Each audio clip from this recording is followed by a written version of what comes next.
ದೆಹಲಿಯ ಹೃದಯ ಸಾಮ್ರಾಟ ಯಾರಾಗ್ತಾನೆ ಅನ್ನುವಂತಹ ಪ್ರಶ್ನೆ ಇದೆ. ದೆಹಲಿಯಲ್ಲಿ ಬಿಜೆಪಿಗೆ ಸರ್ಕಾರ ರಚನೆಯ ವಿಶ್ವಾಸ ಹೆಚ್ಚಾಗ್ತಾ ಇದೆ. ಈ ಕ್ಷಣದ ಟ್ರೆಂಡ್ ಪ್ರಕಾರ ಬಿಜೆಪಿಗೆ 44 ಕ್ಷೇತ್ರದಲ್ಲಿ ಲೀಡ್ ಇದ್ರೆ ಆಮ್ ಆದ್ಮಿ ಪಾರ್ಟಿಗೆ 26 ಕ್ಷೇತ್ರದಲ್ಲಿ ಮಾತ್ರ ಲೀಡ್ ಸಿಗ್ತಾ ಇದೆ. ಹೀಗಾಗಿ ಬಿಜೆಪಿಯ ಕಾರ್ಯಕರ್ತರಲ್ಲಿ ಸಂಭ್ರಮಾಚರಣೆ ಮತ್ತು ಆ ಸೆಲೆಬ್ರೇಷನ್ ಮೋಡ್ ಎಲ್ಲ ಹೆಚ್ಚಾಗ್ತಾನೆ ಇದೆ. ಬಟ್ ಇಲ್ಲಿ ತನಕ ಕಾಂಗ್ರೆಸ್ನ ಕಳಪೆ ಸಾಧನೆ ಮುಂದುವರಿತಾ ಇದೆ. 5 ವರ್ಷಕ್ಕೆ ಒಂದೊಂದ್ಸಲ ಎಲೆಕ್ಷನ್ ಬರ್ತಾ ಇದ್ರು. ಲಾಸ್ಟ್ 10 years ನಲ್ಲೂ ಕೂಡ ಶೂನ್ಯ ಸಂಪಾದನೆ, ಈಗಲೂ ಶೂನ್ಯ ಸಾಧನೆಯನ್ನ ಮಾಡಿದೆ. ಈಗ ನೀವು ವಿಜುವಲ್ಸ್ ಅನ್ನ ಗಮನಿಸ್ತಾ ಇದ್ದೀರಲ್ಲ, ಇದು ಬಿಜೆಪಿಯ ಕಚೇರಿಯ ಆವರಣದಲ್ಲಿ ಸೇರಿರುವಂತಹ ಕಾರ್ಯಕರ್ತರದ ಖುಷಿ. ಪಾಪ ಇಷ್ಟು ದಿವಸ ಇವರೆಲ್ಲ ಹೆಂಗಿರ್ತಿದ್ರು ಅಂದ್ರೆ, ಬೇರೆ ಯಾವುದೋ ರಾಜ್ಯದಲ್ಲಿ ಚುನಾವಣೆ ಗೆದ್ದಾಗ ಇಲ್ಲಿ ಬಂದು ಸೆಲೆಬ್ರೇಟ್ ಮಾಡೋರು. ಫಾರ್ ದ ಫಸ್ಟ್ ಟೈಮ್ 27 ವರ್ಷದಲ್ಲಿ ತಮ್ಮದೇ ರಾಜ್ಯವನ್ನ ಗೆದ್ದಂತಹ ಖುಷಿ, ಕೇಂದ್ರಾಡಳಿತ ಪ್ರದೇಶವನ್ನ.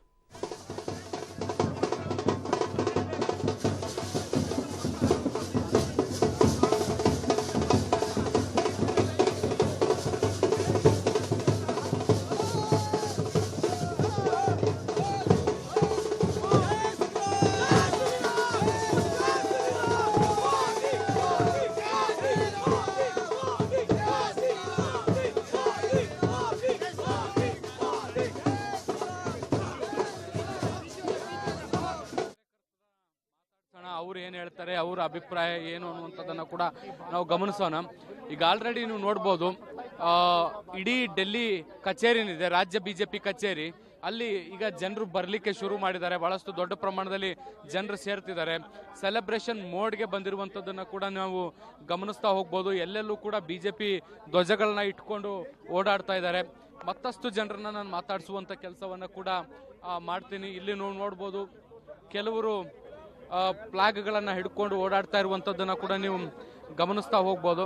ಬಹಳ ದೊಡ್ಡ ಸಂಭ್ರಮಾಚರಣೆ ಈಗ ಸದ್ಯಕ್ಕೆ ಬಿಜೆಪಿಯ ಕಚೇರಿಯ ಮುಂಭಾಗದಲ್ಲಿ ನಡೀತಾ ಇರುವಂಥದ್ದನ್ನು ನೀವು ನೋಡ್ತಾ ಹೋಗ್ಬೋದು. ಇಲ್ಲೊಂದಿಷ್ಟು ಜನ ಕಾರ್ಯಕರ್ತರಿದ್ದಾರೆ, ಅವರನ್ನು ಕೂಡ ಮಾತನಾಡಿಸುವಂಥ ಪ್ರಯತ್ನಗಳನ್ನು ಕೂಡ ನಾನು ಮುಂದಿನ ಹಂತದಲ್ಲಿ ಮಾಡ್ತಾ ಹೋಗ್ತೀನಿ. ನೋಡ್ಬೋದು ಯಾವ ರೀತಿಯಾಗಿದೆ ಅನ್ನುವಂಥದ್ದನ್ನು. ಸಾಕಷ್ಟು ಸಂಭ್ರಮ ಈಗ ದೆಹಲಿಯಲ್ಲಿ ಮನೆ ಮಾಡಿರುವಂಥದ್ದು. ಕ್ಯಾಮ್ರಾ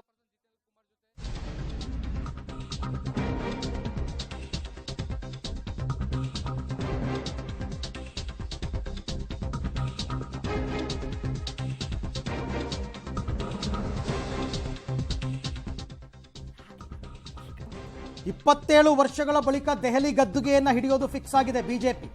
ಹಾಗಾಗಿ ಈಗಾಗಲೇ ವಿಜಯೋತ್ಸವ ಆರಂಭ ಆಗಿದೆ. ಸಂಜೆ 7 ಗಂಟೆಗೆ ಬಿಜೆಪಿ ಕಚೇರಿಗೆ ಪ್ರಧಾನಿ ಮೋದಿ ಅವರು ಬರ್ತಾರೆ. ನೀವು ಇತ್ತೀಚಿನ ವರ್ಷಗಳಲ್ಲಿ ತುಂಬ ನೋಡಿದ್ದೀರಾ, ಯಾವ ರಾಜ್ಯದಲ್ಲಿ ಬಿಜೆಪಿ ಅಧಿಕಾರಕ್ಕೆ ಬಂದರೂ ಸಾಯಂಕಾಲ ರಾತ್ರಿ ವೇಳೆಗೆ ಬಿಜೆಪಿ ಕಚೇರಿಗೆ ಪ್ರಧಾನಿ ಮೋದಿ ಅವರು ಬರ್ತಾರೆ. ಅವ್ರನ್ನ ನಡ್ಡಾ ಮತ್ತು ಅಮಿತ್ ಶಾ ಅವರು ಸನ್ಮಾನಿಸ್ತಾರೆ. ನಂತರ ದೇಶವನ್ನು ಉದ್ದೇಶಿಸಿ, ಅವರು ಕಾರ್ಯಕರ್ತರನ್ನು ಉದ್ದೇಶಿಸಿ ಮೋದಿ ಅವರು ಭಾಷಣ ಮಾಡ್ತಾರೆ. ಈ ಸಾರ್ತಿನೂ ಕೂಡ ಅದೇ ರೀತಿ ಆಗ್ತಾ ಇದೆ. ಯಾಕೆಂದರೆ ಹೆಚ್ಚು ಕಡಿಮೆ ನಂಬರ್ಸ್ಗಳು ಫೈನಲ್ ಆದಂಗೆ ಕಂಡು ಬರ್ತಾ ಇದೆ.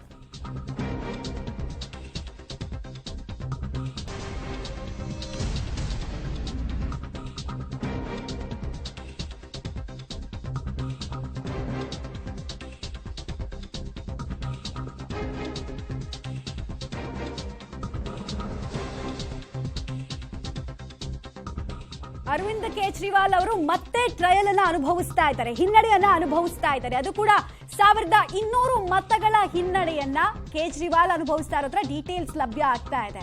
ಇಲ್ಲಿ ಬಿಜೆಪಿಯ ಪರ್ವೇಶ್ ಅವರು ಸತತವಾಗಿ ಮುನ್ನಡೆಯನ್ನು ಕಾಯ್ದುಕೊಳ್ತಾ ಇದ್ರು. ಲಾಸ್ಟ್ ಒಂದು 3 to 4 ರೌಂಡ್ಸ್ ಅಲ್ಲಿ ಮಾತ್ರ ಒಂದು ನೆಗ್ಲಿಜಿಬಲ್ ಅಮೌಂಟ್ ಅಲ್ಲಿ ಮಾತ್ರ ನಂಬರ್ಸ್ ಕಾಣಿಸ್ತಾ ಇತ್ತು. ನೋಡಿ ಬಂತು ಡೀಟೇಲ್ಸ್. ಒಂದು ಭ್ರಷ್ಟಾಚಾರ ವಿರೋಧಿ ಆಂದೋಲನದ ಮೂಲಕ ಅಧಿಕಾರಕ್ಕೆ ಬಂದಿತ್ತು ಆಪ್. ಇವತ್ತು ಅದೇ ಭ್ರಷ್ಟಾಚಾರದ ಆರೋಪಕ್ಕೆ ಆಮ್ ಆದ್ಮಿ ಪಾರ್ಟಿ ಪತನಗೊಳ್ತಾ ಇದೆ.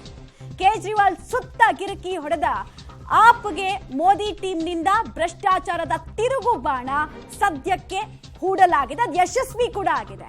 ಮಕಾಡೆ ಮಲಗಿದ್ದಾರೆ ಘಟಾನುಘಟಿ ಆಮ್ ಆದ್ಮಿ ಪಾರ್ಟಿಯ ನಾಯಕರು. ಯಾರ್ಯಾರು ಟಾಪ್ 1 ನಿಂದ ಹಿಡಿದು 10ನೇ ನಂಬರ್ ತನಕ ಯಾರ್ಯಾರಿದ್ರು ಅವರೆಲ್ಲರೂ ಕೂಡ ಅಲ್ಲಿ ಹಿನ್ನಡೆಯನ್ನೇ ಅನುಭವಿಸ್ತಾ ಇದ್ದಾರೆ. ಅರವಿಂದ್ ಕೇಜ್ರಿವಾಲ್, ಮನೀಶ್ ಸಿಸೋಡಿಯಾ, ಸತ್ಯೇಂದ್ರ ಜೈನ್, ಅಮಾನತುಲ್ಲಾ ಖಾನ್, ಸಂಜಯ್ ಸಿಂಗ್, ಇವರೆಲ್ಲರೂ ಕೂಡ ಒಂದಲ್ಲ ಒಂದು ಆರೋಪವನ್ನು ಹೊತ್ತಿದ್ದಂಥವ್ರೇನೆ, ಎಲ್ಲ ಜೈಲ್ ಪಾಲ್ ಆದಂಥವ್ರೇನೆ. ಸೊ ಇಂಥವರು ಕೂಡ ಈಗ ಹಿನ್ನಡೆಯಲ್ಲಿದ್ದಾರೆ. ಯಾರು ಏನೇ ಹೇಳಿದ್ರು ಕೂಡ ಜನರಿಗೆ ಭ್ರಷ್ಟಾಚಾರಿ ಅಂತ ಅನ್ನಿಸ್ಬಿಟ್ರೆ ಮನಸ್ಸಿಗೆ, ಆತ ಯಾರೇ ಆಗಿರಲಿ, ಎಷ್ಟೇ ಫೆಮಿಲಿಯರ್ ಫೇಸ್ ಆಗಿದ್ರು ಕೂಡ ಮಕಾಡೆ ಮಲಗಿಸ್ಬಿಡ್ತಾರೆ. ಸೊ ಅದೇ ಇಲ್ಲಿ ರಿಫ್ಲೆಕ್ಟ್ ಆಗಿರೋದು. ಈಗ ಡೆಲ್ಲಿ ಎಲೆಕ್ಷನ್ ಕಮಿಷನ್ ಟ್ರೆಂಡ್ ನೋಡೋಣ. ಇಸಿ ಅವ್ರು ಏನು ಹೇಳ್ತಾರೆ, ಬಿಜೆಪಿ 43, ಆಪ್ 27 ಅಂತ ಹೇಳ್ತಾ ಇದ್ದಾರೆ. ಬಿಜೆಪಿ 43, ಆಪ್ 27. ಮೋದಿ ಅಮಿತ್ ಶಾ ಅವರ ಜೊತೆಯಾಟ ವರ್ಕೌಟ್ ಆಗಿದೆ ಡೆಲ್ಲಿನಲ್ಲಿ. ಕೇಜ್ರಿವಾಲ್ ಛಿದ್ರವಾಗಿದೆ. ಕೇಜ್ರಿವಾಲ್ ಕಟ್ಟಿದಂತಹ ಆ ದೊಡ್ಡ ಗೋಡೆ. ಬಜೆಟ್ ಡೇ ಸೂಪರ್ ಓವರ್ನಲ್ಲಿ ನಿರ್ಮಲಾ ಸೀತಾರಾಮನ್ ಸೂಪರ್ 6 ಹೊಡೆದಿದ್ದಾರೆ. ಯಾಕೆಂದರೆ ಎಲೆಕ್ಷನ್ಗೆ 3 ದಿನ ಇದ್ದಾಗ ತಾನೇ ಬಜೆಟ್ ಆಗಿದ್ದು. ಸೊ ಆ ಬಜೆಟ್ನಲ್ಲಿ ಅವರು ಮಧ್ಯಮ ವರ್ಗದವರಿಗೆ ಕೊಟ್ಟ ಕೊಡುಗೆ, ಇನ್ಕಮ್ ಟ್ಯಾಕ್ಸ್ ಇದನ್ನು ಜಾಸ್ತಿ ಮಾಡಿದ್ದು ಎಲ್ಲವೂ ಕೂಡ ಬಿಜೆಪಿ ಕೈ ಹಿಡಿಯೋದಕ್ಕೆ ಸಾಧ್ಯ ಆಗಿದೆ. ವರ್ಷಕ್ಕೆ 80,000ದಿಂದ 1 ಲಕ್ಷ ಉಳಿತಾಯ ಅಂದ್ರೆ ಆಬ್ವಿಯಸ್ಲಿ ವೋಟ್ ಮಾಡೇ ಮಾಡ್ತಾರೆ. ಅದೊಂದು ನಿರೀಕ್ಷೆ ಇಟ್ಕೊಂಡೆ ಆ ರೀತಿ ಟ್ರಂಪ್ ಫ್ರೀವಿಗಿಂತ ದೊಡ್ಡದಾಯ್ತಲ್ಲ. ಅದೇ 80,000ದಿಂದ 1 ಲಕ್ಷ ವರ್ಕೌಟ್ ಚೆನ್ನಾಗಿದೆ. ಈ ಕಡೆಗೆ ಕಾಂಗ್ರೆಸ್ನ ಸಾಧನೆ ಬಗ್ಗೆ ನಾವು ಆಗ್ಲಿಂದ ಹೇಳ್ತಾ ಇದ್ವಿ. 0 ಸುತ್ತೋ ಕೆಲಸವನ್ನ ಸತತ 3ನೇ ಸಲ, ಬಹುಶಃ ರಾಷ್ಟ್ರೀಯ ಪಕ್ಷವೊಂದು ಈ ರೀತಿ ಒಂದು ಚುನಾವಣೆಯಲ್ಲಿ 3 ಸಲ ಡಕ್ಔಟ್ ಆದಂತಹ ಪ್ರಸಂಗ ಪ್ರಾಬಬ್ಲಿ ವಿಶ್ವ ದಾಖಲೆಗೂ ಇದು ಕಾರಣ ಆಗ್ಬಿಡುತ್ತೆ. ಆದ್ರೆ ಹಿಂದಿನ 3 ಸರ್ತಿನೂ ಅಧಿಕಾರಕ್ಕೆ ಬಂದಿದ್ರು ಅವರು. ಎಕ್ಸಾಕ್ಟ್ಲಿ 3 ಸರ್ತಿ ಅಧಿಕಾರ ಮಾಡಿದವರು ನೆಕ್ಸ್ಟ್ 3 ಸರ್ತಿ 0 ಸುತ್ತಿದ್ದಾರೆ. ರೈಟ್. ಎಲ್ಲ ವಿಚಾರಕ್ಕೆ ಸಂಬಂಧಪಟ್ಟಂತೆ ಮತ್ತಷ್ಟು ಮಾಹಿತಿ ನನ್ನ ಕೊಲೀಗ್ ರವೀಶ್ ಅವರಿಂದ ಪಡ್ಕೊಳ್ಳೋಣ. ರವೀಶ್, ಡೆಲ್ಲಿ ಎಲೆಕ್ಷನ್ನ ಈಗಿನ ಟ್ರೆಂಡ್ ಪ್ರಕಾರ ಬಿಜೆಪಿಯಲ್ಲಿ ಸರ್ಕಾರ ರಚನೆ ಮಾಡೋದು ಬಹುತೇಕ ಎಸ್ ಅಂತ.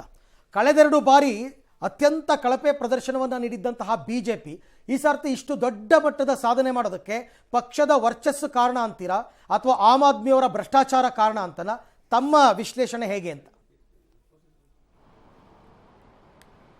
ಅರವಿಂದ್, ಪ್ರಮುಖವಾಗಿರ್ತಕ್ಕಂಥದ್ದು ಡೆಲ್ಲಿಯಲ್ಲಿ 27 ವರ್ಷಗಳ ಬಳಿಕ ಶತಾಯಗತಾಯ ನಾವು ಅಧಿಕಾರ ಹಿಡಿಲೇಬೇಕು ಅಂತ ಅಟ್ಟಕ್ಕೆ ಕುಂತಂಥವರು ಪ್ರಧಾನಿ ನರೇಂದ್ರ ಮೋದಿ ಅಂತ ಅವರ ಪಕ್ಷದವರೇ ಹೇಳ್ತಾರೆ. ಕೇವಲ ಒಂದು ಕಾರಣಗಳಿಗೋಸ್ಕರವಾಗಿ ಡೆಲ್ಲಿಯಲ್ಲಿ ಬಿಜೆಪಿ ಗೆದ್ದಿಲ್ಲ. ಯಾಕೆಂದರೆ ಕೇಜ್ರಿವಾಲ್ ಅಂತ ದೈತ್ಯ ಶಕ್ತಿಯನ್ನು ಒಂದು ರೀತಿಯಲ್ಲಿ ಮಣಿಸೋದಕ್ಕೂ ಕೂಡ ನಾನಾ ತಂತ್ರಗಳನ್ನು ಮಾಡಿದ್ದಾರೆ. ಅಂದರೆ ಚತುರೋಪಾಯಗಳು ಏನೇನಿದೆ ಅಂದರೆ, ಹಿಂದೆ ರಾಜರು ಒಬ್ಬರನ್ನು ಮಣಿಸೋದಕ್ಕೆ 4 ಉಪಾಯಗಳೇನಿತ್ತು ಅದನ್ನೂ ಕೂಡ ಡೆಲ್ಲಿ ಎಲೆಕ್ಷನಲ್ಲಿ ಈ ಅಮಿತ್ ಶಾ ಮತ್ತು ನರೇಂದ್ರ ಮೋದಿಯವರು ಮಾಡಿದ್ದಾರೆ ಅಂತ ಹೇಳಲಾಗ್ತಾ ಇದೆ. ಕೇವಲ ಒಂದು ಗೇಮ್ನಿಂದ ಇಡೀ ಇದನ್ನೇ ಮ್ಯಾಚನ್ನೇ ಟರ್ನ್ ಮಾಡಬೇಕು ನಾವು ಅಂತ ಮೋದಿ ಮತ್ತು ಅಮಿತ್ ಶಾ ಅವರು ಅಂದ್ಕೊಂಡ್ರೆ ಆಗೋದಿಲ್ಲ ಅನ್ನೋದು ಕೂಡ ಬಿ ಜೆ ಪಿ ಒಳಗಡೆ ಇತ್ತು. ಹಾಗಾಗಿ ಮಲ್ಟಿ ಗೇಮ್ ಟಾಸ್ಕ್ಗಳ ಮೂಲಕ ಒಂದು AAPಯ ಕೇಜ್ರಿವಾಲ್ ಅವರನ್ನು ಕಟ್ಟಿ ಹಾಕಿದ್ದಾರೆ ಅಂದರೂ ಕೂಡ ತಪ್ಪಾಗಲಾರದು. ಯಾಕೆಂದರೆ ಕೇವಲ ಬಜೆಟ್ ಒಂದು ರೀತಿಯಲ್ಲಿ ಅದಕ್ಕೆ ಬೂಸ್ಟ್ ಕೊಟ್ಟಿದೆ, ಸೂಪರ್ 6 ಅಂತ ಅದನ್ನು ಸ್ಪಷ್ಟವಾಗಿ ಹೇಳ್ಬೋದಾಗಿದೆ. ಅದಷ್ಟೇ ಅಲ್ಲ, ಜಾತಿ ಸಮೀಕರಣವನ್ನು ಕೂಡ ಒಂದು ರೀತಿಯಲ್ಲಿ ಅಚ್ಚುಕಟ್ಟಾಗೆ ಮಾಡಿದ್ರು. ಲೋಕಸಭಾ ಚುನಾವಣೆಯಲ್ಲಿ ಯಾರನ್ನೆಲ್ಲ ವಿರೋಧ ಹಾಕೊಂಡಿದ್ರು, ಮೋದಿ ಕಾರಣಕ್ಕೋಸ್ಕರವಾಗಿ ಅಲ್ಲಿ ಒಂದು ರೀತಿಯಲ್ಲಿ ಆರ್ಭಟವಾಗಿ ಅವ್ರು ಗೆದ್ದಿದ್ರು ಕೂಡ ಆಯಾ ವಿಧಾನಸಭಾ ಕ್ಷೇತ್ರಗಳಲ್ಲಿ ಸ್ವಲ್ಪ ಒಂದು ರೀತಿಯಲ್ಲಿ ಇರುಸು ಮುರುಸು ಮಾಡಿಕೊಂಡಿತ್ತು ಬಿಜೆಪಿ. ಅವರನ್ನು ವಿಶ್ವಾಸಕ್ಕೆ ತೆಗೆದುಕೊಳ್ಳುವಂಥ ಕೆಲಸ ಮಾಡೋದ್ರ ಜೊತೆಗೆ ಜಾತಿ ಸಮೀಕರಣವನ್ನು ಒಂದು ರೀತಿಯಲ್ಲಿ ಒಟ್ಟುಗೂಡಿಸಿದ್ರು. ಅದು ಒಂದು ಪಾಯಿಂಟ್. ಆದರೆ ಎಲ್ಲೋ ಒಂದು ಕಡೆ ಯಾವ ಕಸಪೊರಕೆಯಿಂದ ಇಡೀ ಭ್ರಷ್ಟಾಚಾರವನ್ನು ನಾವು ಹೋಗಲಾಡಿಸ್ತೀವಿ ಅಂತ ಅಧಿಕಾರಕ್ಕೆ ಬಂದಂಥ AAP ಅದೇ ಕಸಪೊರಕೆಯನ್ನು BJP ಹಿಡಿದು ಭ್ರಷ್ಟಾಚಾರ ಆರೋಪಗಳನ್ನು ಮಾಡೋದ್ರ ಜೊತೆಗೆ ಅವರ ಒಂದು ರೀತಿಯಲ್ಲಿ ಹಿಟ್ ವಿಕೆಟ್ಗಳನ್ನೇ ಕೂಡ ಒಂದು ರೀತಿಯಲ್ಲಿ ಸಾಧನವಾಗಿ ಬಳಸ್ಕೊಂಡಂಥ BJP ದೊಡ್ಡ ಮಟ್ಟದ ಕ್ಯಾಂಪೇನನ್ನು ಕೂಡ ಮಾಡ್ತು. ಅದು ಇನ್ನೊಂದು ಗೇಮ್ ಟರ್ನ್ ಆಗೋದಕ್ಕೆ ಕಾರಣ ಅಂತಲೂ ಕೂಡ ಹೇಳಲಾಗ್ತಾ ಇದೆ. ಜೊತೆಗೆ ನೀವು ಹೇಳ್ದಂತೆ ಬಜೆಟ್ ಅಂದರೆ ಮಿಡ್ಲ್ ಕ್ಲಾಸ್ ವರ್ಗ, ಅಂದರೆ ಇವತ್ತು ಏನಾದರೂ ಡೆಲ್ಲಿ ಭಾಳಷ್ಟು ಕ್ಷೇತ್ರಗಳಲ್ಲಿ ಒಂದು ರೀತಿಯಲ್ಲಿ ಕಡಿಮೆ ಮಾರ್ಜಿನಲ್ಲಿ ಏನಾದರೂ BJP ಗೆದ್ದಿದ್ರೆ ಅದಕ್ಕೆ ನಿರ್ಮಲಾ ಸೀತಾರಾಮನ್ ಅವರ ಸೂಪರ್ 6 ಏನಿದೆ, ಸೂಪರ್ ಓವರ್ನ ಸೂಪರ್ 6 ಅದು ಕಾರಣ ಅಂತಲೂ ಕೂಡ ಹೇಳಲಾಗ್ತಾ ಇದೆ. ಅದು ಕೂಡ ಒಂದು ರೀತಿಯಲ್ಲಿ ಗೇಮ್ ಚೇಂಜರ್ ಅಂತಲೇ ಹೇಳ್ಬೋದಾಗಿದೆ. ಜೊತೆಗೆ ಮೋದಿ ವರ್ಚಸ್ಸು, ಅಂದರೆ ಇನ್ನೂ ಕೂಡ ಕೆಲ ಭಾಗಗಳಲ್ಲಿ ಮೋದಿ ವರ್ಚಸ್ ಇದೆ. ಅದನ್ನು ಪದೇ ಪದೇ ಸಾಬೀತುಪಡಿಸ್ತದೆ BJP. ಆ ಕಾರಣಕ್ಕೋಸ್ಕರವಾಗಿ ಮೋದಿ ಫೇಸನ್ನು ಕೂಡ ತರೋದ್ರ ಜೊತೆಗೆ ಅದು ಕೂಡ ಅನುಕೂಲ ಆಗಿದೆ ಅಂತ. ಜೊತೆಗೆ ಕುಂಭಮೇಳ ಆಗಿರ್ಬೋದು, ಮತ್ತು ಈ ಒಂದು ಧರ್ಮಾಧಾರಿತ ವಿಚಾರಗಳಾಗಿರ್ಬೋದು, ಇದನ್ನು ಕೂಡ ಆ್ಯಡ್ ಆನ್ ಮಾಡ್ತಾ ಹೋಗಿರ್ತಕ್ಕಂಥದ್ದು BJP. ಅದ್ರ ಜೊತೆಗೆ ಡೆವಲಪ್ಮೆಂಟು ಆ ವಿಚಾರವನ್ನು ಕೂಡ ಸೇರಿಸ್ಕೊಂಡು ಎಲ್ಲ ಒಂದು ಕಡೆ ಕೇಜ್ರಿವಾಲ್ ಅನ್ನೋ ದೈತ್ಯ ಶಕ್ತಿಯನ್ನು ಕಟ್ಟಿ ಹಾಕಿದ್ದಾರೆ. ಯಾಕೆಂದರೆ AAPಯಲ್ಲಿ ಕೇಜ್ರಿವಾಲ್ ಸುತ್ತನೇ ಒಂದು ರೀತಿಯಲ್ಲಿ ಗಿರ್ಕಿ ಹೊಡಿತಾ ಇತ್ತು. ಅವರನ್ನು ಜೈಲಿಗೆ ಹಾಕಿದಂಥ ವಿಚಾರಗಳನ್ನೇ ಇಟ್ಕೊಂಡು ಅದನ್ನು ಅನುಕಂಪದ ಅಲೆಯಲ್ಲಿ ನಾವು ಗೆಲ್ಲಬಹುದು ಅಂತ ಅಂದ್ಕೊಂಡಿತ್ತು. ಜೊತೆಗೆ ಬೇರೆ ಬೇರೆ ರೀತಿಯ ಡರ್ಟಿ ವಾಟರ್ ವಿಚಾರವಾಗಿಯೂ ಕೂಡ ದೊಡ್ಡ ಮಟ್ಟದಲ್ಲಿ ನಡೆದಿತ್ತು. ಅದನ್ನು BJP ಡರ್ಟಿ ಪಾಲಿಟಿಕ್ಸ್ ಅಂತಲೂ ಕೂಡ ಒಂದು ರೀತಿಯಲ್ಲಿ ಬೇರೆ ಬೇರೆ ರೀತಿಯ ವ್ಯಾಖ್ಯಾನಗಳನ್ನು ಕೂಡ ಮಾಡಿದಂಥವ್ರು ಇದ್ದಾರೆ. ಹಾಗಾಗಿ ಇದೆಲ್ಲವನ್ನು ಕೂಡ ಬಳಸ್ಕೊಂಡಂಥ ಮೋದಿ ಮತ್ತು ಅಮಿತ್ ಶಾ ಜೋಡಿ ಒಂದು ರೀತಿಯಲ್ಲಿ ಚತುರೋಪಾಯಗಳ ಜೊತೆಗೆ ಈ ಎಲ್ಲ ವಿಚಾರಗಳನ್ನು ಸೇರಿಸಿ ಕೇಜ್ರಿವಾಲ್ ಅವರನ್ನ ಮಣಿಸಿದ್ದಾರೆ ಅಂದ್ರೂ ಕೂಡ ತಪ್ಪಾಗಲಾರದು. ಅರವಿಂದ್, ಹಾಗೆ ಸಂಪರ್ಕದಲ್ಲಿ ರವೀಶ್, ನಿಮ್ಮ ಜೊತೆ ನಾನು ಮತ್ತೆ ಮಾತನಾಡ್ತೀನಿ.